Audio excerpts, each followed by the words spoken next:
ഉദ്ഘാടനം ചെയ്യേണ്ട കഥയാണ്. ഇതുവരെ കാൽ പങ്ക് പോലും പഠിച്ചിട്ടില്ല. എന്നാ തുടങ്ങിക്കോ. സഹൃദയരെ, ആ മോട്ടോർ ബൈക്ക് അടുത്തെത്തി.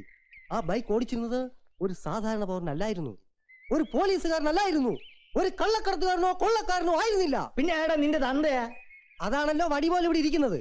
അഭിപ്രായം പറഞ്ഞാ മതി, കഥയിൽ ചോദ്യം വേണ്ട. പ്രേക്ഷകരെ, ആ ബൈക്കിൽ സഞ്ചരിച്ചിരുന്ന ചെറുപ്പക്കാരൻ പിന്നെ ആരായിരുന്നു? അയാളാണ് നമ്മുടെ കഥാനായകൻ മുക്കാല.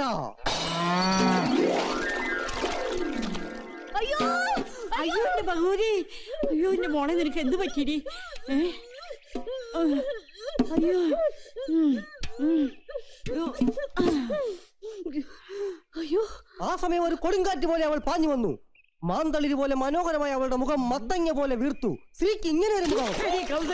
നീ എന്തുവാടി കാണിച്ചേ? സ്ത്രീക്ക് ഇങ്ങനെ ഒരു മുഖം ഉണ്ടെന്ന് കാണിച്ചു കൊടുക്കുമായിരുന്നു. 5 ലിറ്റർ പാലാ പശു തട്ടിക്കളഞ്ഞത്, അറിയാവോ? കലാബോധമില്ലാത്ത പശുക്കളെ കിട്ടുന്ന വിലയ്ക്ക് വിറ്റുകളെ നേരത്തെ നിന്നോട് പറഞ്ഞതല്ലേ ഞാൻ?